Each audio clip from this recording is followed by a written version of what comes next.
నమస్తే, welcome to Leo prime time debate. గత కొద్ది రోజులుగా వైఎస్ జగన్మోహన్ రెడ్డి ప్రెస్ మీట్లు పెడుతూ అటు అమరావతిని అటు ఆంధ్రాలో ఉన్నటువంటి ఒక మీడియా సంస్థలపై విధ్వంసం చేస్తూ వస్తున్నాడు.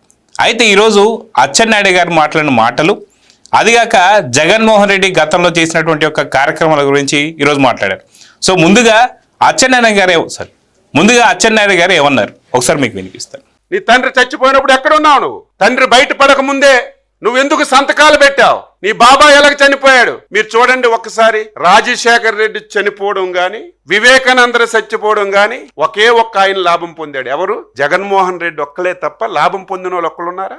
రాజశేఖర్ రెడ్డి చనిపోతే అయ్యో తండ్రి చనిపోయాడని సింపతి సంపాదించావు. మళ్ళీ నా జీవితంలో అధికారంలోకి రానని 2019లో బాబాయిని గొడ్డలతో వేసి అయ్యయ్యో నా బాబాయ్ కూడా చచ్చిపోయాడు, చంద్రబాబు నాయుడే చంపేశాడని నారాసుర రక్ష చరిత్రని 2019 ఎన్నికల్లో లబ్ధి పొంది నువ్వు తప్ప, ఈ రెండు చావులకి నువ్వు లబ్ధిదారుడు తప్ప ఎవరైనా ఉన్నారా? సో ఈ అంశం గురించి మన లియో ప్యానల్లో ఉన్నారు సీనియర్ జర్నలిస్ట్ సత్యమూర్తి గారు, అదేవిధంగా సీనియర్ జర్నలిస్ట్ కనకదుర్గ వడ్లమణి గారు. సార్ నమస్తే. నమస్కారం మేడం. నమస్తే మేడం. సత్యమూర్తి గారు, వాస్తవానికి ఇందాక అచ్చెన్నాయుడు గారు చెప్పిన తర్వాత కంప్లీట్గా ఈ రెండు హత్యలతో లాభపడింది జగన్మోహన్ రెడ్డి గారు ఒక్కరు తప్ప ఇంకెవరూ లేరు. వాస్తవానికి అటు రాజశేఖర రెడ్డి గారికి సంబంధించి ఆయన మరణించిన తర్వాత అనుకోకుండా దానిపైన కేసు వేయడం, ఆ కేసు ఎటుపోయిందో కూడా తెలియదు. ఇప్పుడు వివేకానంద రెడ్డి గారి కేసు కూడా ఏమవుతుందో అందరికీ తెలిసిందే. ఇప్పుడు ఎలా చూడాలంటారు ఈ అంశాన్ని? అంటే వ్యవసాయ శాఖ మంత్రి అచ్చెన్నాయుడు చెప్పిన మాటలు వింటే మాత్రం మనకి ఆయన మాట్లాడిన మాటల్లో లాజిక్ ఉన్నది. లాజిక్ ఉంది కాబట్టే ఆయన చెప్పిన మాటల్ని మనందరం కూడా సమర్థించాల్సిన పరిస్థితి ఉన్నది. అల్టిమేట్ బెనిఫిషియరీ ఎవరు అంటే వైఎస్ జగన్మోహన్ రెడ్డి. ఈ రెండు మరణాలకి అంటే తండ్రి బాబాయ్, ఈ రెండు మరణాలకి కూడా ఆ మరణాలని అడ్డం పెట్టుకొని బెనిఫిట్ పొందిన వ్యక్తి వైఎస్ జగన్మోహన్ రెడ్డి. ఇప్పుడు ఆయన తండ్రి చనిపోయిన ఆ దురదృష్టకర సంఘటన గురించి ఒక సినిమా తీయించాడు రామ్ గోపాల్ వర్మతోటి. ఈయనేదో ఒక మనోవేదన అనుభవిస్తున్నట్టు, చాలా సాడ్గా ఉన్నట్టు రకరకాలుగా అందులో చూపిస్తారు. నేను ఆ సినిమా చూడలేదు, నేను చూడను కూడా. అదేదో టీజర్లో ఉన్నది చెప్తున్నా నేను. సార్ ఒక చిన్న డౌట్, సారీ. అంటే ఆయనకి అన్ని ఎక్స్ప్రెషన్స్ రావు కదా, ఒకటే ఎక్స్ప్రెషన్ కదా జగన్మోహన్ రెడ్డికి. మంచి కరెక్ట్ క్వశ్చన్. ఆయన కాదు ఎక్స్ప్రెషన్స్ ఇచ్చింది, వేరే పాపం అజ్మల్ అని అతను హీరో. అతను చాలా మంచి హావభావాలు అక్కడ చూపించాడు. యాక్టర్గా we must appreciate that Ajmal అనుకుంటా, ఐ థింక్. అన్ని ఫీలింగ్స్ ఇచ్చేవాడు.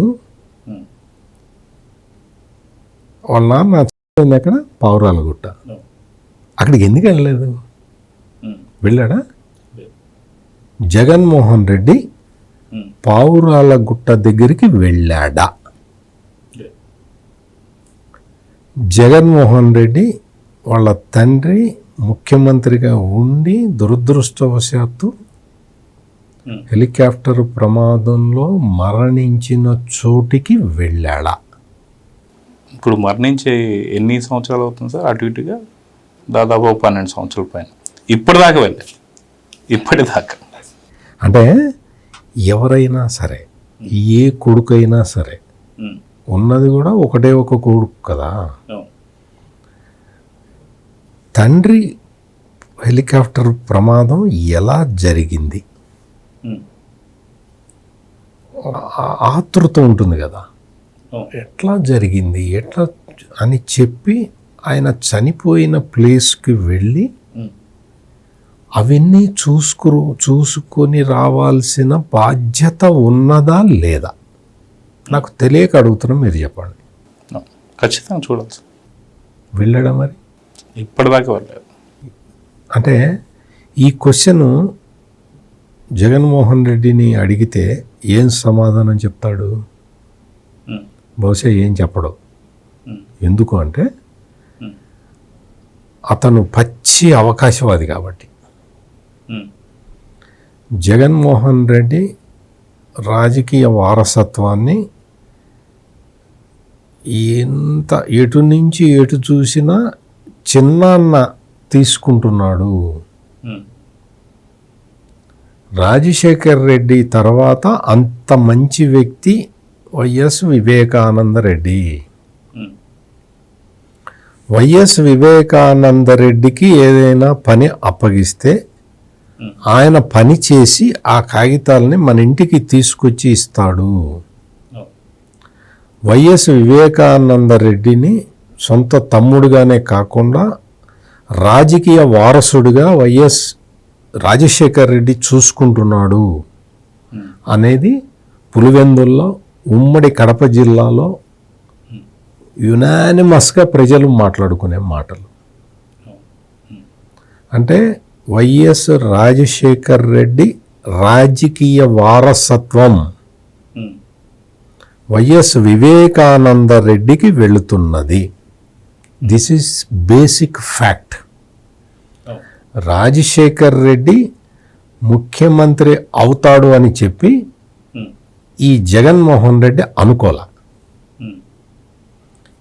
రాజశేఖర్ రెడ్డి అప్పటికి ఒక 30 ఏళ్ల నుంచి కాంగ్రెస్ పార్టీలో నిత్య అసమ్మతివాదిగా ఉంటూ ప్రతి నిత్యం ఎవడు ముఖ్యమంత్రిగా ఉంటే వాళ్ళ మీద పోరాటం చేసుకుంటూ వాళ్ళని గద్దెదించడానికి ప్రయత్నం చేసుకుంటూ ఎమ్మెల్యేలను కొడగట్టుకుంటూ ముఠా రాజకీయాలు చేసుకుంటూ మర్రి చెన్నారెడ్డి లాంటి ముఖ్యమంత్రిని దించటానికి హైదరాబాద్ పాత బస్తీలో రాయలసీమ రౌడీలతోటి మత కలహాలు రెచ్చగొట్టి ఇన్ని చేసినా అతను ముఖ్యమంత్రి కాలేకపోయాడు. అందుకని జగన్మోహన్ రెడ్డికి అతను ముఖ్యమంత్రి అవుతాడన్న నమ్మకం లేదు. అందుకనే ఈయన జోలికి రాలా. ఎప్పుడైతే రాజశేఖర్ రెడ్డి ముఖ్యమంత్రి అయ్యాడో అప్పుడు మళ్ళీ తయారయ్యాడు. రాజశేఖర్ రెడ్డి ముఖ్యమంత్రి పదవిలోకి వచ్చిన తర్వాత మళ్ళీ కార్యక్రమాలు మొదలుపెట్టాడు. ఈ కార్యక్రమాలని గ్రహించిన వైఎస్ రాజశేఖర్ రెడ్డి నువ్వు వద్దు పో, బెంగళూరు పో, ఇక్కడ రామాక, నేను ముఖ్యమంత్రిగా ఉన్నంతకాలం నువ్వు హైదరాబాద్ రావద్దా, అప్పుడు హైదరాబాద్ క్యాపిటల్ కదా, నువ్వు ఆంధ్రప్రదేశ్కి రావద్దు అని చెప్పి ఆంక్షలు విధించాడు. ఈ విషయాన్ని చాలామంది రాజశేఖర్ రెడ్డి ఆత్మలందరూ చాలామంది ఇప్పటికే చెప్పారు. అదేం కొత్త విషయం ఏం కాదు.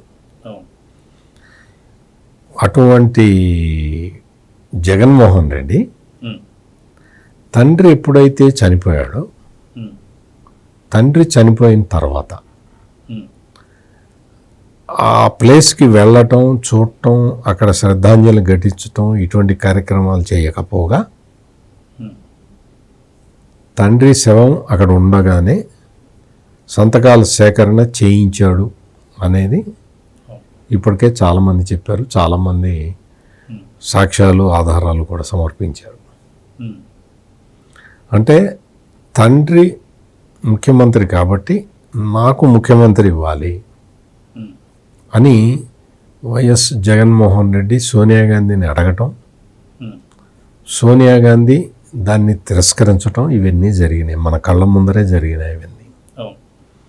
అట్లా వారసత్వంగా రాదు నాయనా, ఇది కాంగ్రెస్ పార్టీ అంటే ఇందులో ఎమ్మెల్యేలు అందరూ కలిసి ఎన్నుకోవాల్సి ఉంటుంది ముఖ్యమంత్రిని. అట్లా నీకు మీ నాన్న చచ్చిపోగానే తీసుకొచ్చి నీకు పదవి ఇవ్వటం కుదరదు అని చెప్పిన తర్వాత ఇతను ఓదార్పు యాత్ర పేరుతోటి బయలుదేరితే సోనియా గాంధీ చెప్పింది. సోనియా గాంధీ ఏం చెప్పింది అంటే, పార్టీ ఫ్లాగ్ పెట్టుకొని నువ్వు ఏ యాత్ర అన్నా చెయ్యి, అంతేగాని నువ్వు మీ నాన్న ముఖ్యమంత్రి కాబట్టి నువ్వు ఇటువంటి యాత్రలు చేస్తానంటే కుదరదు, పార్టీ ఒప్పుకోవట్లేదని చెబితే అప్పుడు బయటకు వచ్చాడు. కాంగ్రెస్ పార్టీ నుంచి అప్పుడు బయటికి వచ్చి సొంతగా ఒక దుకాణం తెరిచాడు. అంటే ఈ జగన్మోహన్ రెడ్డి అనే వ్యక్తి ఒక పచ్చి అవకాశవాది. ఎప్పటికి ఏ అవసరం వస్తే ఆ అవసరానికి మనుషుల్ని వాడుకునే వ్యక్తి. వైఎస్ రాజశేఖర్ రెడ్డి ముఖ్యమంత్రి కావటానికి ప్రధాన కారణం అక్కడ సోనియా గాంధీ ఉండటం. ఆ సోనియా గాంధీ దగ్గర కొంత ఒక క్రిస్టియన్ లాబీ కొంత ఉండేది. జగన్మోహన్ రెడ్డి వాళ్ళ తండ్రి వైఎస్ రాజశేఖర్ రెడ్డి, ఈయన కూడా ఆ క్రిస్టియన్ లాబీలో ఉండేవాడు కాబట్టి ముఖ్యమంత్రి కాగలిగాడు. అటువంటి దీంట్లో వచ్చి దీని నుంచి రాజకీయ వారసత్వాన్ని నుంచి వచ్చిన వ్యక్తి సోనియా గాంధీని విభేదించిన పులి, టైగరు, ఏవో రకరకాలుగా బిరుదులు పెట్టించుకొని చెప్పుకున్నాడు. సోనియా గాంధీని ఎదిరించాను, సోనియా గాంధీని ఎదిరించాను అని చెప్పుకునే ఈ వ్యక్తి నీకు కాంగ్రెస్ పార్టీలో అయితే ముఖ్యమంత్రి కాలేకపోయాడుగా, కాడుగా, అవకాశం లేదు. సోనియా గాంధీనే కాదు, సోనియా గాంధీ చాలా స్టబర్న్గా ఉన్నారు. ఎందుకంటే ఆమె చాలా క్లియర్గా చెప్పింది, ఈ గూండాలు, ఈ అవినీతి పరులని నేను ముఖ్యమంత్రిని చెయ్యను అని సోనియా గాంధీ చాలా క్లియర్ కట్గా చెప్పింది. అదే మాటని రాహుల్ గాంధీ కూడా కంటిన్యూ చేశారు. ఇప్పటికీ ఈ రోజుకి జగన్మోహన్ రెడ్డి వెళ్ళి నన్ను బీజేపీ తంతుంది, నేను కాంగ్రెస్లో చేరతాను అన్నా కానీ తంతే తన్నించుకోగాని నువ్వు కాంగ్రెస్ పార్టీలో రావటానికి వీలు లేదు అని చెబుతున్న మొదటి వ్యక్తి, ఏకైక వ్యక్తి రాహుల్ గాంధీ. అందుకనే చాలామంది చాలా పేపర్లలో జగన్మోహన్ రెడ్డి కాంగ్రెస్కి దగ్గర కావాలని చూస్తున్నాడు అని కొంతమంది వార్తలు రాస్తే నాకైతే నవ్వు వస్తుంది. ఎందుకంటే రాహుల్ గాంధీ ఎట్టి పరిస్థితుల్లో ఈ జగన్మోహన్ రెడ్డిని రానివాడు, వరండాలో కూడా రానివాడు. ఎందుకు అంటే ఈ ఒకసారి రాజశేఖర్ రెడ్డి ముఖ్యమంత్రిగా ఉన్నప్పుడు బెంగళూరు వెళ్ళాల్సి వచ్చింది రాహుల్ గాంధీ. వెళ్ళాల్సి వస్తే రాహుల్జీ బెంగళూరు వెళ్తున్నారు కదా, ఒకసారి మా అబ్బాయి ఇల్లు ఉంది, ఒకసారి పోయిరండి అంటే ఆయనకి తెలియదు కదా. ఓకే అన్నాడు. ఓకే అంటే హెలిప్యాడ్లో దిగింది హెలికాప్టర్.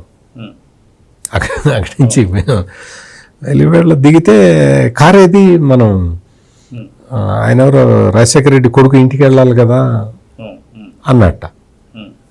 అంటే సార్ మీరు దిగింది రాజశేఖర రెడ్డి కొడుకు ఇంట్లోనే, ఆయన ఇంట్లోనే హెలిప్యాడ్ ఉంది అని చెప్పారు. చెప్తే షాక్ తిన్నాడు రాహుల్ గాంధీ. ఇదేంటి ఇంట్లో హెలిప్యాడ్ పెట్టుకుంటాడా, వాట్ ఈస్ దిస్ అని చెప్పి ఆ రోజున చూసి ఇంకా అప్పుడు ఆ రోజున డిసైడ్ అయిపోయాడు రాహుల్ గాంధీ, ఇంత అవినీతి పరుణ్ణి మనం భరించకూడదు, ఈ దేశానికి ఇటువంటి వ్యక్తి ముఖ్యమంత్రి కాకూడదు, ఇటువంటి మన దేశం ఇంత పెద్ద దేశంలో ఇటువంటి వ్యక్తి ఒక రాష్ట్రానికి ముఖ్యమంత్రి కాకూడదు అని చెప్పి ఆయన డెసిషన్ తీసుకొని ఆయన ఎట్టి పరిస్థితుల్లో ఈ జగన్మోహన్ రెడ్డిని అసలు ఇంకా స్పేర్ చేయలేదు అనమాట. అంటే మీకు ఇదంతా ఎందుకు చెప్పాల్సి వస్తున్నది అంటే చాలామందికి ఈ తరం వాళ్ళకి తెలియదు కదా. ఈ పెద్ద టైగరు, పులి టైగరు కాదు. సోనియా గాంధీ అసహించుకున్నది, రాహుల్ గాంధీ అసహించుకున్న నాయకుడు ఇతను. వాళ్ళు సోనియా గాంధీ ఇంకొకసారి అంతకు ముందర కూడా నేదురుమల్లి జనార్దన్ రెడ్డిని ముఖ్యమంత్రిగా, సారీ మేడం నేను ఎక్కువ సమయం తీసుకుంటున్నాను, మీరు ఏమనుకోమగండి, ఎందుకంటే కొన్ని విషయాలు నన్ను ఎక్కడ కెలకూడదో అక్కడికి వెళ్ళాడు జగన్. అందుకని నేను చెప్తున్నాను, తెలియాలి కదా. ఎందుకంటే నేదురుమల్లి నేదురుమల్లి జనార్దన్ రెడ్డి ముఖ్యమంత్రిగా దిగిపోవాల్సిన పరిస్థితులు ఏర్పడ్డప్పుడు రాజశేఖర్ రెడ్డి వెళ్ళి పివి నరసింహారావు ప్రధానమంత్రిగా ఉన్నాడు ఆ రోజుల్లో, నన్ను ముఖ్యమంత్రిని చేయండి అంటే మహానుభావుడు పివి నరసింహారావు ఆయన ఏమన్నాడంటే, రాజశేఖర్ నీకు ఇంకా చాలా టైం ఉన్నది, నువ్వు అప్పుడే ముఖ్యమంత్రివి కాకూడదు, నువ్వు ముందర నీ ఫ్యాక్షన్ మెంటాలిటీ అవన్నీ వదులుకొని రాపో, అప్పుడు నేను నీ గురించి ఆలోచిస్తాను అని చెప్పాడు మహానుభావుడు పివి నరసింహారావు. చేయలేదు. చెయ్యకుండా అప్పటి వరకు ఏంటంటే ఎమ్మెల్యేలనే ముఖ్యమంత్రిగా చెయ్యాలి అనేది ఒక పాలసీ పెట్టుకున్నది కాంగ్రెస్ పార్టీ. దాన్ని సడలించి మళ్ళీ కోట్ల విజయభాస్కర్ రెడ్డిని తీసుకొచ్చి ముఖ్యమంత్రిని చేశాడు పివి నరసింహారావు తప్ప ఈ రాజశేఖర రెడ్డిని ముఖ్యమంత్రిని చేయలే. ఆ తర్వాత ఆయనే చెప్పాడు, రాజశేఖర రెడ్డి చెప్పాడు, నేను కోపం అనే నరాన్ని తగ్గొట్టుకున్నాను. కరెక్ట్, 60 ఏళ్ళు వచ్చాక మారాడు. నేను కోపం అనే నరాన్ని తగ్గొట్టుకున్నాను, ఆ తర్వాతే నేను ముఖ్యమంత్రిని అయ్యానని చెప్పాడు. పాదయాత్ర అంటే పివి నరసింహారావు ఆ రోజున ఇచ్చిన సలహాని రాజశేఖర రెడ్డి పాటించటం వల్ల ఆ కోపం అనే నరాన్ని, అంటే ఫ్యాక్షనిస్ట్ అనే నరాన్ని తెంచుకోవటం వల్ల మళ్ళీ ముఖ్యమంత్రి అయ్యాడు.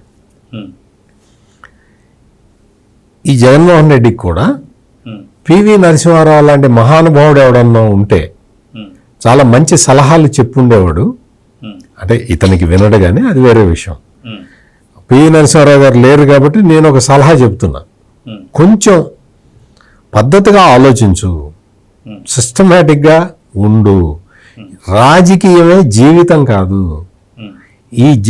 నీ జీవితాన్ని నువ్వు బతుకుతున్న బతుకుని ప్రజలు అసహించుకుంటున్నారు, ఈ ఒక్కటి గుర్తించు అని చెప్పి నేను అతని వయసులో అతనికన్నా పెద్దవాడిగా, జర్నలిస్టుగా అతనికి ఏమీ సంబంధం లేదు కానీ ఒక జర్నలిస్ట్గా ఎక్కువ అనుభవం ఉన్న వ్యక్తిగా నేను చెప్తున్నా, నీ గురించి అసహించుకుంటున్నారు ప్రజలు, నీ గురించి చాలా చండాలంగా నీచంగా చెప్పుకుంటున్నారు. నువ్వు ఎప్పుడైతే మావిగన్నని పెట్టి అంత ముందర కూడా చెప్పుకున్నారు, నువ్వు ఇటువంటి నీచమైన రాజకీయాలు చేసి నువ్వు ప్రజల మనసుని గెలుచుకోలేవు. కనీసం ఈ తుచ్చమైన రాజకీయాలు మానేస్తే కనీసం మళ్ళీ మీరు అంటే మళ్ళీ పార్టీలో గౌరవప్రదమైన వ్యక్తులు ఎవరున్నారు అని అడుగుతారు. అందుకని నేను అది చెప్పట్లేదు, నీ ప్రవర్తన మార్చుకో జగన్. సో కనకదుర్గ గారు, వాస్తవానికి ఇందాక మనం ఇంట్రడక్షన్లో చెప్తున్నట్టు అటు రాజశేఖర రెడ్డి గారు కానీ లేదంటే వివేకానంద రెడ్డి కానీ వీళ్ళిద్దరి మరణాలకు సంబంధించి లాభపడింది ఒకే ఒక వ్యక్తి, అది జగన్మోహన్ రెడ్డి. అయితే వాస్తవానికి తండ్రిని కోల్పోయిన తర్వాత వాళ్ళ కుటుంబ సభ్యులు చాలా వరకు జగన్మోహన్ రెడ్డికి అండగా ఉన్నారు. అటు తల్లి కావచ్చు, చెల్లి కావచ్చు. చెల్లి షర్మిల గారు అయితే పాదయాత్ర చేసి నిజంగా జగన్మోహన్ రెడ్డిని ముఖ్యమంత్రిని చేశాను. అదేవిధంగా తల్లి నిజంగా రాజశేఖర్ రెడ్డికి వారసుడు జగన్మోహన్ రెడ్డి, నిజంగా రాజశేఖర్ రెడ్డిని ప్రేమించే వాళ్ళంతా కూడా జగన్మోహన్ రెడ్డికి ఓటేయండి అని చెప్పి తను కూడా ఒక ముఖ్యమంత్రి కావడానికి ఖచ్చితంగా చాలా వరకు సపోర్ట్ చేసింది. కానీ రాజశేఖర్ రెడ్డి గారు తను బ్రతుకున్నప్పుడు కూడా జగన్మోహన్ రెడ్డిని హైదరాబాద్కి కానీ లేకపోతే ఆంధ్రప్రదేశ్కి కానీ రానిలా. అటువంటిది ఇప్పుడు తల్లిని పక్కన పెట్టేశాడు, చెల్లిని దూరం చేసేశాడు, బాబాయిని వేసేసాడు. ఇంకా రాజశేఖర్ రెడ్డి గారికి ఇష్టమైనటువంటి వ్యక్తులు ఎవరైతున్నారో వాళ్ళు ఎవరూ లేకుండా చేసేశారు. నిజంగా జగన్మోహన్ రెడ్డి ఇందాక అచ్చెన్నాయుడు గారు చెప్తున్నట్టు జగన్మోహన్ రెడ్డి రాజశేఖర్ రెడ్డి మరణం తర్వాత ఎందుకని ఆ యొక్క కేసుని కానీ దాన్ని కానీ అసలు ఎందుకు పట్టించుకోకున్నాడు, అసలు దీని వెనక ఏముంది అని చెప్పి అడుగుతున్నారు. మీరేమంటారు? అది నిజంగా చెప్పాలంటే జగన్ చెప్పాలి. ఎందుకంటే ఏదో కుట్రకోణం ఉంది కాబట్టి ఆయన దాన్ని టచ్ చేసి ఉండాడు.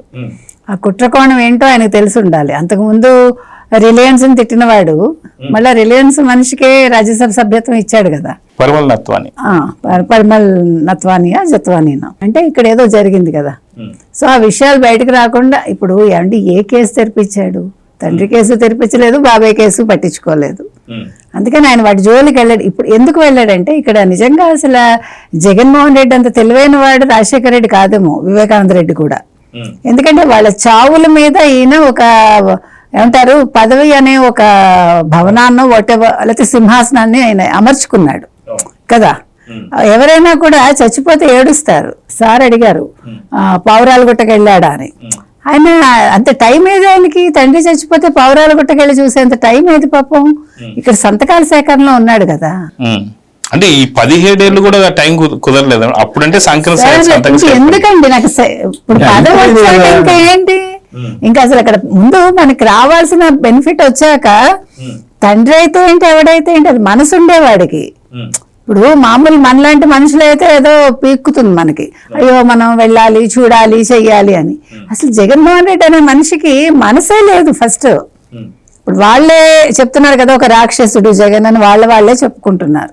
మనకు అనవసరం ఆయన రాక్షసుడా మనిషి ఎవడైనా మనకు అనవసరం అనుకోండి, కానీ ఎలా వెళ్తాడు, ఎందుకు వెళ్తాడు? ఇంకా నీకు ఇప్పుడు ముఖ్యమంత్రి కాలేదు అనుకోండి, ఒకవేళ అయ్యి ఉండకపోతే ఈ తల్లి చెల్లి చెప్పినా అవ్వలేదు, చెల్లి పాదయాత్ర వల్ల 2019లో ముఖ్యమంత్రి అవ్వలేదు అనుకుందాం. చంద్రబాబు నాయుడు నారాసుర రక్త చరిత్ర అనే పదాన్ని తీసుకుని ఆయన ఒక కేసు వేసి ఉంటే అసలు కథ వేరేగా ఉండేదేమో. అప్పుడు ఏం చేసేవాడు, అప్పుడు పావురాలగుట్టలో ఒక ప్యాలెస్ కట్టుకుని ఉండేవాడు. ఎందుకు కట్టుకుంటాడు, రోజు ఏడుస్తున్నట్టు ఒక ఫోటో ప్రజలకు పంపిస్తాడు, ఒక వీడియోను. అక్కడ ఆ రకంగా టెక్నాలజీ వాడుకునేవాడు. కానీ ఆయన తెలివైన వాడు కాబట్టి ఇంకా తండ్రి ఎందుకు, ఇంకా తండ్రి తర్వాత మళ్ళీ 2019లో మళ్ళా ముఖ్యమంత్రి కావాలంటే ఏం కావాలి మనకి, బాబాయ్ చావు కావాలి. అంటే ఒక చావు ఒక పదవి, ఒక చావు ఒక గుర్తింపు, ఒక చావు ఒక పార్టీ, ఇట్లా మీరు ఈక్వేషన్స్ వేసుకోండి. అంటే చనిపోయిన అతన్ని కూడా ప్రశాంతంగా చావనీయకుండా ఎప్పుడైతే 2019లో జగన్మోహన్ రెడ్డి సీఎం అయిన తర్వాత సొంత తండ్రిని క్విట్ ప్రోకోలో పెట్టించారు పొన్నవోలు సుధాకర్ రెడ్డితో. ఆత్మశాంతి కూడా లేకుండా చేస్తున్నాడు. ఆయనకి ఆత్మ ఉందా అని ఈయన అడుగుతాడు పైగా, ఎందుకంటే ఆయన ఆత్మ ఈయన కోసం కొట్టుకుంది కదా, కొడుకు కోసం. ముఖ్యం తండ్రి కంటే అసలు తల్లి కొట్టుకుంది, కొడుకు ముఖ్యమంత్రి అయిపోవాలని. అదే తల్లి ఇప్పుడు ఏడుస్తుంది, ఎందుకురా ఇలా చెప్పానని. అదే చెల్లి పారిపోవడం ఏడవడం, చెల్లి కూడా అంతే కదా, వాళ్ళే చెప్పారు మీరు పొరపాటును కూడా ఓటు వేయకండి, అదే తల్లి చెల్లి చెప్పారు 2024లో. అంటే వాళ్ళు ఎంత అనుభవించుంటారు. ఆ తండ్రి వేదన మీరు అన్నట్టుగా చనిపోయాక కూడా మనశ్శాంతి లేదు తండ్రికి కదా. ఇలాంటి కొడుకుని కన్నా దౌర్భాగ్యానికి బతుకుండగాను బాధపడ్డాడు ఆయన, చచ్చిపోయాక కూడా ఆయన ఆత్మ ఘోషిస్తుంది. మీరు అన్నది చెప్తున్నా. ఇప్పుడు ఏంటంటే ఆయనకి అయిపోయింది, ఇప్పుడు మళ్ళా కొత్తది వెతుక్కుంటున్నాడు. 2029కి ఏం చేయాలి, ఈసారి మరి ఎవరిని వేస్తాడో చూసుకోండి, నాకు తెలియదు. ఇప్పుడు మరి నెక్స్ట్ ఏమంటారు లైన్ లో ఎవరున్నారు. 2024 ఎన్నికల టైంలోనేమో విజయమ్మ గారు విదేశాలకు తప్పించుకున్నారు. అవును. సో ఇప్పుడు నాకు స్ట్రైట్ క్వశ్చన్ ఏంటంటే మేడం, సొంత కుటుంబ సభ్యులైన తండ్రి రాజశేఖర రెడ్డి గారు కావచ్చు, తల్లి విజయమ్మ గారు కావచ్చు, చెల్లి షర్మిల గారు కావచ్చు, ఇంకొక చెల్లి అయినటువంటి వైఎస్ సునీత గారు కూడా కావచ్చు, నిజంగా సొంత కుటుంబ సభ్యులనే సరైనట్టుగా ప్రేమించలేని వాడు ఇంకా ఇతరులైనటువంటి వాళ్ళని ప్రేమిస్తాడా? దీని గురించి మీరేం చెప్తారు? ప్రేమ అంటే ఏంటండి, నా ప్రేమ ఏంటి, నలుగురిలోకి వెళ్ళినప్పుడు వాళ్ళ తల మీద ముద్దు పెట్టుకోవడం, వాళ్ళ బుగ్గలు పొనకడం, అదే ప్రేమ నాకు తెలిసి. అదర్వైజ్ ఆయన ప్రేమ ఏంటో మనకు తెలియదు, నవ్వుతాడు, అది నవ్వో తెలియదు ఏడుపో తెలియదు, నాకు ఇప్పటికీ అర్థం కాదు. ఓ ప్యాకేజ్ కూడా ఉండొచ్చు. ఇందాక మనం వివేక సినిమా గురించి మాట్లాడుకున్నాం, అందుకే అడిగాను నేను అన్ని వేరియేషన్స్ ఎక్కడి నుంచి వచ్చాయండి అని. వేరియేషన్స్ కూడా లేవు ఆయన ఫేస్ లో. గత ఏంటంటే నేను సీరియస్ గా చెప్తున్నా, 2029 ఎన్నికల ముందు ఎవరికి మూడింది వాళ్ళ కుటుంబంలో వాళ్ళు ఆలోచించుకోవాలి. బయట ఉన్నా ఇంట్లో ఉన్నా ఎక్కడున్నా ఇది కరెక్టో కాదో నాకు తెలియదు, నా డౌట్. ఏం సార్? 100%. ఎందుకంటే నెక్స్ట్ ఎవరి మీద ఎక్కుతాడు ఈయన, అంటే ఎవరిని బలి చేసి ఈయన సింహాసనం ఎక్కుతాడని. అంటే ఆయన అనుకుంటున్నాడు, ఎక్కలేడు అనుకోండి, చంపినా ఎక్కలేడు, చావకపోయినా ఎక్కలేడు. ప్రజలు కూడా ఒకసారే చూస్తారు. ఇప్పుడు వాళ్ళకి అర్థమైంది కాబట్టి ఈ మావిగన్ పిచ్చి జగన్ వెయ్యమని అంటున్నారు వాళ్ళు.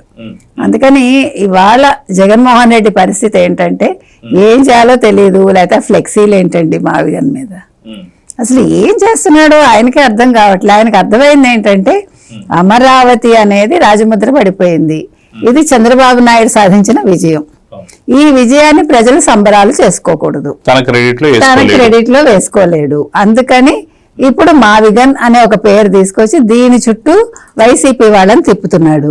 వాళ్ళు భయపడి వస్తున్నారు, వాళ్ళు ప్రజల్లోకి రాలేరు. చాలా మంది సీనియర్సే బయటికి రావట్లేదు, ఏదో ఒకళ్ళిద్దరిగో ఇలాంటి వాళ్ళు ఏదో. ఇప్పుడు అందుకని ఆ డైవర్షన్ కోసం ఇప్పుడు రాధాకృష్ణ ఇష్యూ తెర మీదకి తీసుకొచ్చి ఇక్కడ ఏదో గందరగోళం చేయడం, దీనివల్ల లాభపడింది నన్ను అడిగితే రాధాకృష్ణ కదా.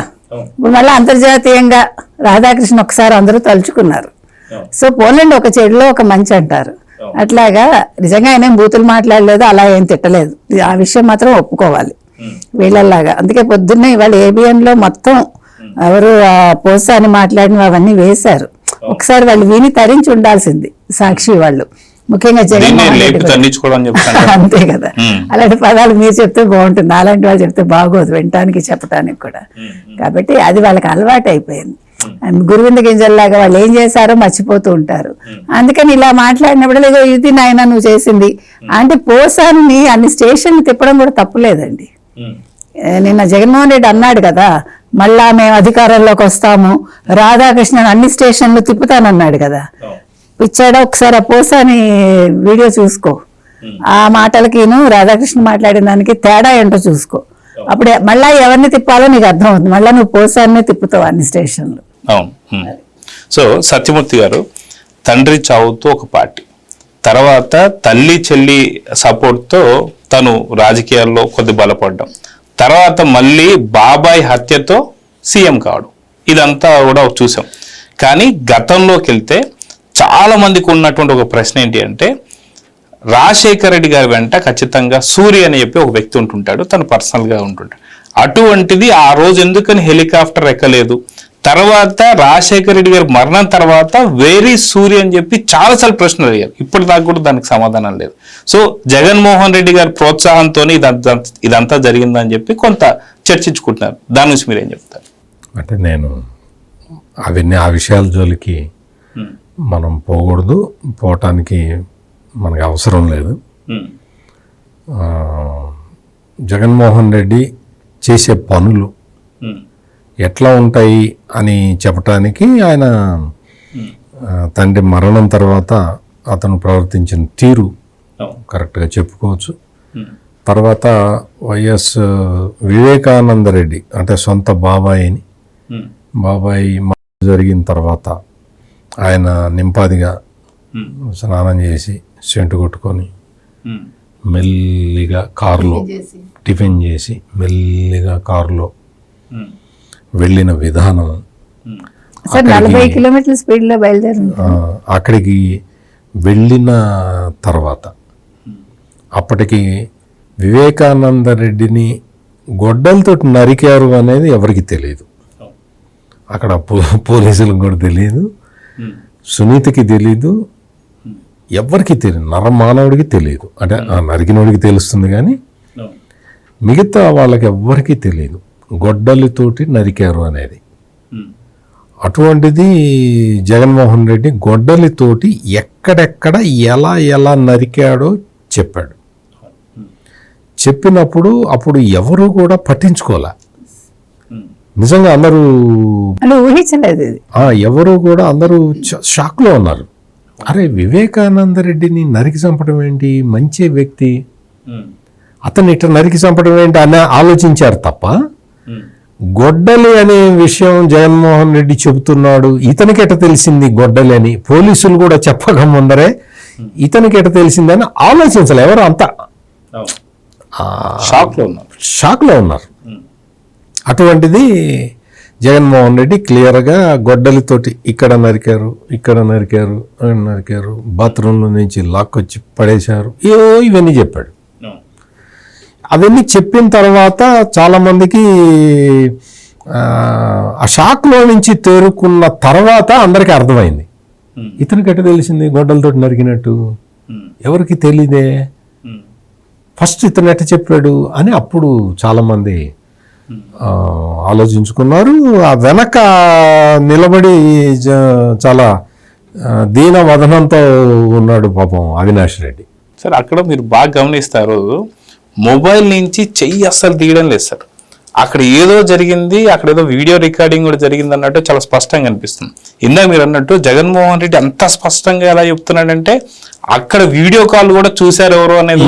అంటే అది చెప్తున్నా, అంటే మామూలుగా ఏంటి అంటే వెనక పాపం అవినాష్ రెడ్డి చాలా అమాయకంగా నిలబడి చూస్తూ ఉన్నాడు. ఆ రోజు దృశ్యం చెప్తూ ఉన్నాను. అవినాష్ రెడ్డి గారు ఏం మాట్లాడలేదు. కట్ చేస్తే ఈ సీన్ ఇంతవరకు కట్ చేయండి. మళ్ళీ తర్వాత జగన్మోహన్ రెడ్డి మేనమామ ఒక ఆయన ఉన్నాడు, కమలాపురం మాజీ ఎమ్మెల్యే రవీంద్రనాథ్ రెడ్డి. ఆయన ఏం చెప్పాడు, పాపం అవినాష్ రెడ్డి అతను చేసిన తప్పేంటి, అక్కడ ఉన్నాడు, పక్కన ఉన్నాడు, ఆ రక్తం అది తుడుస్తుంటే కారుతుంటే శవం నుంచి కారుతుంటే తుడుస్తూ చూస్తూ ఊరుకున్నాడు, దానికే మీరు అతను చంపాడు అంటారా అన్నాడు.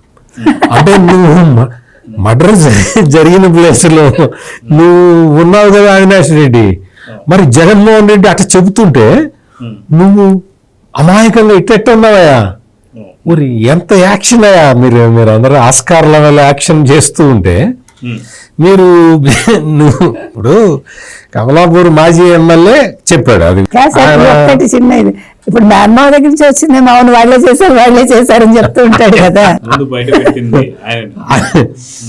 నువ్వు అది నరికినప్పుడు కుట్లేసినప్పుడు అన్ని పక్కనే ఉన్నాడు, పాపం అమాయకుడు పిల్లాడు, ఆ పక్కన ఉన్నంత మాత్రాన ఈయన మర్డర్ చేశాడు అని మరి ఆయన చెప్పిన దానికి ఆయన చెప్పాడు. మరి దాన్ని అవినాష్ రెడ్డి ఖండించినట్టయితే నాకైతే తెలియదు. ఖండించడం కమలాకర్ రెడ్డి మామ నువ్వు చెప్పింది తప్పు మామ, రవీంద్రనాథ్ రెడ్డి మామ నువ్వు చెప్పింది తప్పు మామ, నువ్వు అట్లా చెప్పడం కరెక్ట్ కాదు మామ, నేను అక్కడ లేను మామ అన్నాడా అవినాష్ రెడ్డి? నిజాలు అలా చెప్పకూడదు అనలేదు. మరి ఇంకా ఇప్పుడు నువ్వు మరి అప్పుడు అమాయకంగా జగన్మోహన్ రెడ్డి ఎట్లా నరికారో వాళ్ళు వచ్చి చెబుతూ ఉంటే నువ్వు వెనక అమాయకంగా ఇట్లా నిలబడితే మరి ఇటువంటి ఆస్కార్ లెవెల్ నటన చూపిస్తారు వీళ్ళు. నిన్నగాక మొన్న ఏబిఎన్ రాధాకృష్ణ మీదను, ఆంధ్రజ్యోతి రాధాకృష్ణ మీద, TV5 నాయుడు మీద రకరకాలుగా చెప్తూ ఉన్నారు కదా. ఇప్పుడే ఎవరో ఫేస్బుక్లో ఒక ఇది పెట్టారు, ఒక స్క్రీన్ షాట్ ఒకటి పెట్టారు. అది ఎవరు రాశారు అంటే వర్ర రవీందర్ రెడ్డి అనే అతను రాశాడు. నాకు ఇతను ఎవరు నాకు తెలీదు. ఈ వర్ర రవీందర్ రెడ్డి ఏం రాశాడంటే, షర్మిల వైఎస్ఆర్కి పుట్టిన బిడ్డ కాదు, వైఎస్ విజయమ్మ బిడ్డ మాత్రమే.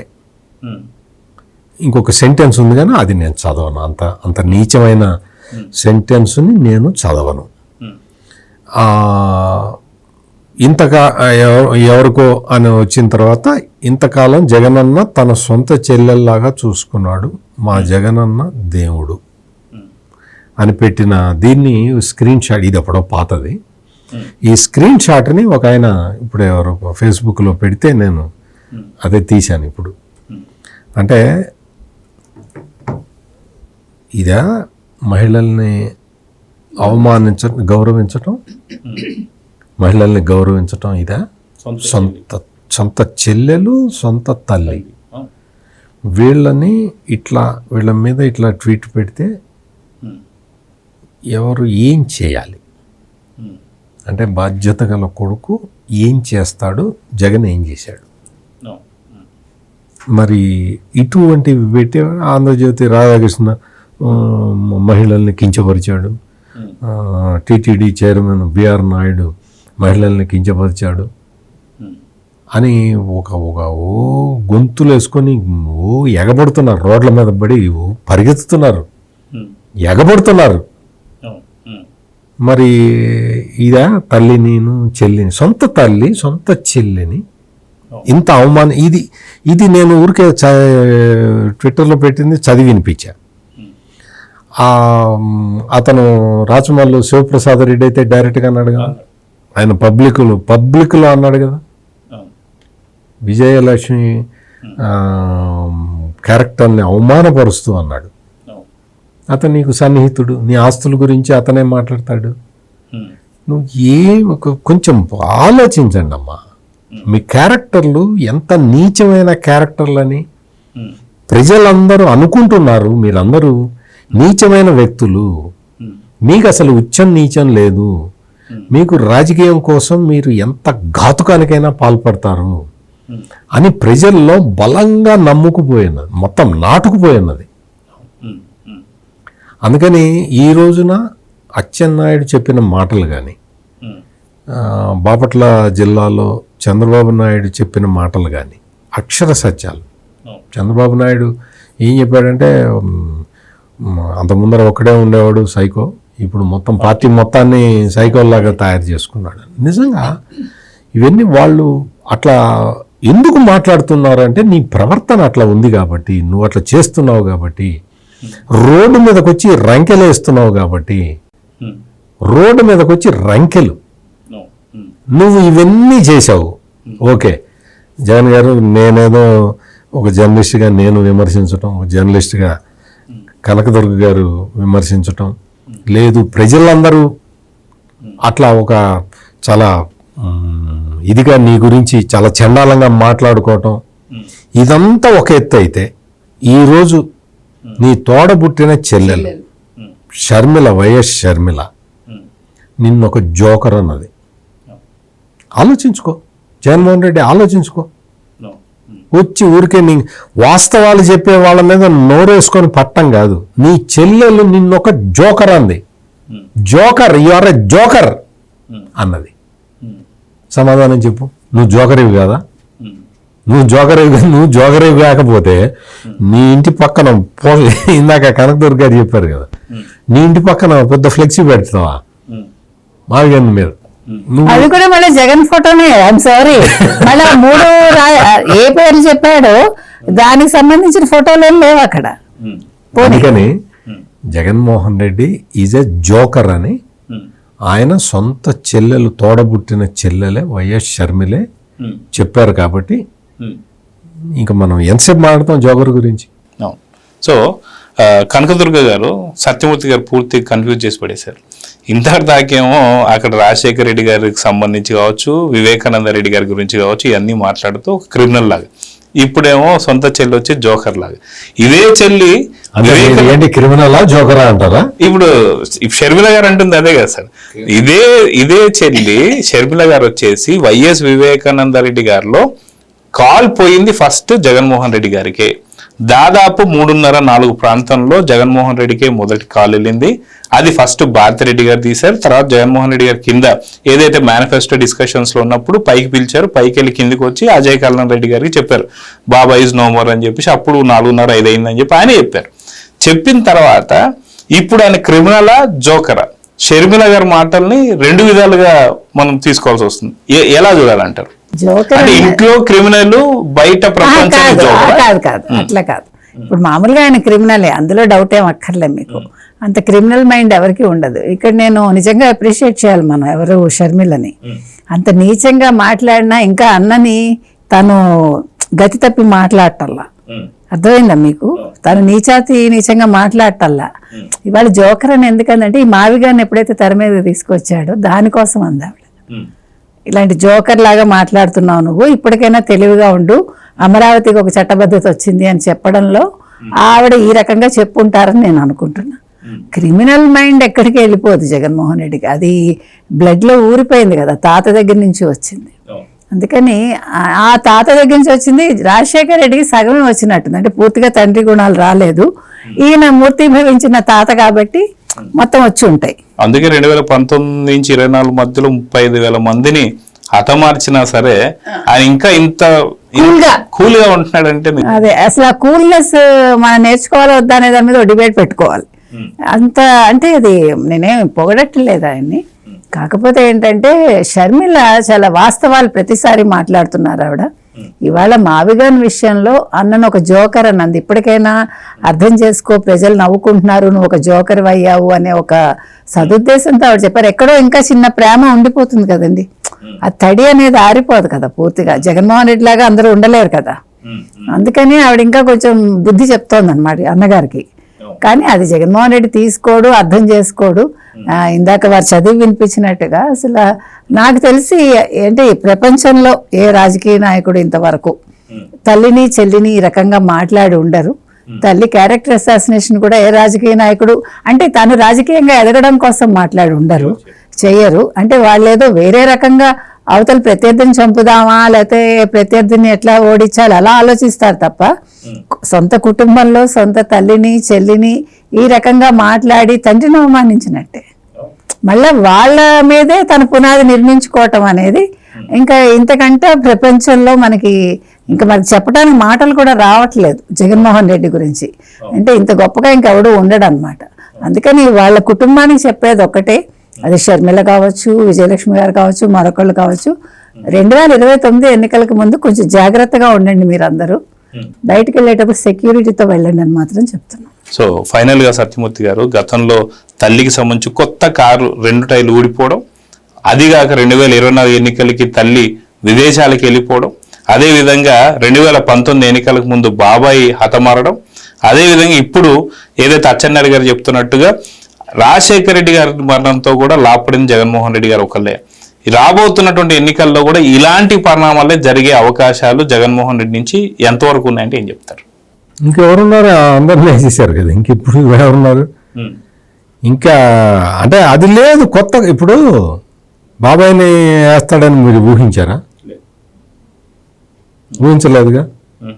అందుకని ఆనాటి రాజకీయ ఎత్తుగడలు ఎట్లా ఉంటాయో మనకెవరికి తెలియదు. అందుకని ఎవరిని వేస్తారు, ఎవరిని ఉంచుతారు అనేది మనం ఇప్పుడే ఊహించడం అనేది జాగ్రత్తగా ఉండమని వేయడం మాత్రం కామన్. అది చూస్తున్నాం కదా. మరి ఇప్పుడు పరిటాల రవి మర్డర్ నుంచి మనం అన్ని చూస్తూనే ఉన్నాం కదా. అన్ని విషయాలు మనందరికీ తెలుసు. కాకపోతే ఏంటంటే సాక్షులు చచ్చిపోతూ ఉంటారు, ఎవడు సాక్ష్యం చెప్పరు, కేసులు ప్రూవ్ కావు. అక్రమాస్తుల కేసులు ఉన్నాయంటే అవేమో కోర్టు దాకా రావు, జడ్జిలు మారి రకరకాలు ఉంటాయి. మరి అవన్నీ కూడా చాలా సున్నితమైన అంశాలు కదా, మనం మాట్లాడలేం కదా. మనం సాక్షులు చచ్చిపోయారండి అంటే వాళ్ళ కాలం తీరింది, వాళ్ళ ఆయుష్ అయిపోయింది, చచ్చిపోయారు అంటారు. నీకు డైరెక్ట్గా చూసిన రంగయ్యని వేసేసారా ఫుడ్ పాయిజనింగ్ అంటే ఆ ముసలోడు ఎంతకాలం బతుకుంటాడు అంటారు. పోయినోడు గురించి అరే వైఎస్ వివేకానంద రెడ్డి ఇంటి ముందర కుక్క ఉంటుందా, కుక్కను కూడా చంపారంటే ఆ కుక్క మనుషులే పోతుంటే దిక్కులేదు కానీ కుక్కదే ఉండండి అంటారు. ఇంకా ఏం చెప్పాలి, ఎట్లా చెప్పాలి వీళ్ళు? అందుకని వైఎస్ వివేకానంద రెడ్డి ఆయన ఆత్మకి శాంతి చేకూరాలని మనం కోరుకోవటం అదొక్కటి మనం చేయగలుగుతాం. ఆయన ఆత్మకి శాంతి మరి చేకూరే అవకాశం కూడా లేదు, కానీ మనమైతే కోరుకోవాలి. మీరు టైర్లు వెళ్ళినాయి, అది వెళ్ళినాయి, ఇది వెళ్ళినాయి అన్నారు, అందుకనే అటు పోవట్లేదు వాళ్ళు ఎవరు కూడా. టైర్లు కొత్త కారు కూడా టైర్లు వెళ్తున్నాయంటే ఇంకెవరు ఇచ్చేస్తారు. అందుకనే అటువైపు పోవట్లేదు, అటు సైడు ఇంకా భవిష్యత్తులో కూడా పోయే అవకాశం లేదు.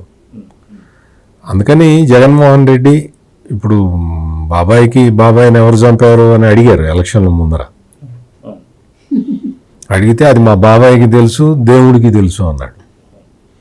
బాబాయ్ ఏమో చచ్చిపోయాడు, దేవుడేమో మాట్లాడు. అందుకని మరి బాబాయ్ని ఎవరు చంపారా అంటే బాబాయ్కి తెలుసు ఆ విషయం, ఎవరు చంపారు అలా కాదు సార్. ఇప్పుడు బాబాయ్కి తెలుసు అని చెప్పిన వాళ్ళకి కూడా తెలవచ్చు అంతే, అది చెప్పడు కదా. ఎవరు చంపారో మా బాబాయ్కి తెలుసులేండి మీకెందుకు అన్నాడు. ఆ దేవుడికి తెలుసులేండి, ఆ దేవుడు ఎప్పుడు రావాలి, ఎప్పుడు సాక్ష్యం ఇవ్వాలి, అవన్నీ కుదిరే పనులు కాదని చెప్పి అతనికి కూడా తెలుసు. అందులోనూ హిందూ దేవుళ్ళు అంటే 3 దేవుళ్ళు ఉన్నారు. ఈయన ఏ దేవుడి గురించి చెప్పాడు అని ఆ 3 దేవతలు వాళ్ళు ఒకళ్ళొకళ్ళు మాట్లాడుకోవడంతో సరిపోతున్నారు, 5 ఏళ్ళు సరిపోతుంది. అదే జగన్మోహన్ రెడ్డికి ఉన్న ప్లస్ పాయింట్. ఎవరు ఏకతాటి మీదకి రారు అనేది అతని ధైర్యం అది. అందుకనే అలవోకగా అబద్ధాలు చెబుతాడు, అలవోకగా మొత్తం ఈ గాలి బ్యాచ్ కొంతమంది ఉన్నారు, ఈ రోడ్ల మీద తిరిగే గాలి బ్యాచ్, వాళ్ళందరినీ వదులుతాడు. పోండి వాళ్ళ హైదరాబాద్ వెళ్ళి రాధాకృష్ణ ఆఫీస్ ముందర ధర్నా చేయండి అంటే వాళ్ళు వచ్చి ధర్నా చేస్తారు. వాడిని ఎవరన్నా పక్కకి పిలిచి ఎందుకు ధర్నా చేస్తున్నారా అని అడిగితే ఒక్కడి చెప్పడు, ఒక్కడికి తెలియదు. ఎందుకు రాధాకృష్ణ బయటికి రావాలి, రాధాకృష్ణ బయటికి రావాలి అని నినాదాలు. రాధాకృష్ణ బయటికి ఎందుకు రావాలి, ఎందుకు రావాలి? రాధాకృష్ణ బయటకు వచ్చి ఏం చెప్పంటే రాధాకృష్ణ వచ్చాడు బయటికి, ఏం చేస్తావు నువ్వు తెలీదు. వాళ్ళు ఏదో స్లోగన్ రాసి ఇచ్చారు, రాధాకృష్ణ బయటికి రావాలి, రాధాకృష్ణ బయటికి రావాలి అని కేకలేస్తారు. ఇటువంటి బ్యాచ్ ఈ లంపెన్ ఎలిమెంట్స్ వేసుకొని తిరుగుతూ మొత్తం ఆంధ్రప్రదేశ్ మొత్తంలో ఆంధ్రజ్యోతి కార్యాలయాలు అన్నిటి ముందర ధర్నా చేసామన్నాడు. ఎక్కడ ధర్నా చేశాడు? వాళ్ళ పేపర్లో కూడా లేదు ఇవాళ వార్త. అసలు ఎవరు రాలేదండి వాళ్ళ వాళ్ళే. ఎందుకంటే ఇవన్నీ మనం చాలా జోక్గా మాట్లాడుకుంటున్నాం కానీ చాలా సీరియస్ వ్యవహారాలు. ఈ రోజున అచ్చెన్నాయుడు చెప్పింది చాలా 100% కరెక్ట్. అల్టిమేట్ బెనిఫిషరీ బాబాయ్ మర్డర్ వల్ల, తండ్రి మరణం వల్ల అల్టిమేట్ ఇప్పుడు బెనిఫిషరీ అన్ని విషయాలు అల్టిమేట్ బెనిఫిషియరీ ఆయనే. బెనిఫిషరీ అది మాత్రం బయటికి రావట్లేదు. ఈయన. మరి ఏమనుకుంటాం? అదే అనుకోవాలి. అది ఇంకొకటి ఏంటి అంటే ఇప్పుడు ప్రస్తుతానికి నువ్వు మావిగన్ పోస్టర్లు గీస్టర్లు అన్నీ పెట్టుకొని తిరుగుతున్నావు కాబట్టి ఫ్లెక్సీలో వేయించుకున్న డబ్బులు చాలా ఉన్నాయి. ఫ్లెక్సీకి ఎంత అవుతుంది? 300 పెడితే వస్తుంది.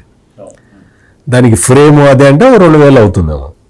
2500 పెట్టి నువ్వు ఫ్లెక్సీ వేయించావు, ఓకే, అంతవరకు ఓకే. పోలేదు సార్, కొంతమంది బతుకుతున్నారని మనం అనుకుందాం. ఈ మావిగన్ వ్యవహారాన్ని కొంచెం పక్కన పెట్టి జగన్మోహన్ రెడ్డి ఇమ్మీడియట్గా ఆంధ్రజ్యోతి రాధాకృష్ణకి, TV5 బిఆర్ నాయుడికి వాళ్ళని క్షమించండి సార్, నన్ను వదిలేయండి సార్ అని అడగటం బెటర్. కొంతవరకు వివాదం కొంతవరకు సర్దుమణుగుతుంది. లేకపోతే నువ్వు ఇంకా ఇవన్నీ ఇప్పుడు వర్ర రవీందర్ రెడ్డి ఇవన్నీ చదివి వినిపించాం కదా, అంటే వాళ్ళు ఆల్రెడీ రాసి చూపిస్తారు, నేను చదివి వినిపిస్తున్నా. వాళ్ళు వీడియో కూడా ప్లే చేస్తున్నారు సార్, వీడియో కూడా ప్లే చేస్తారు.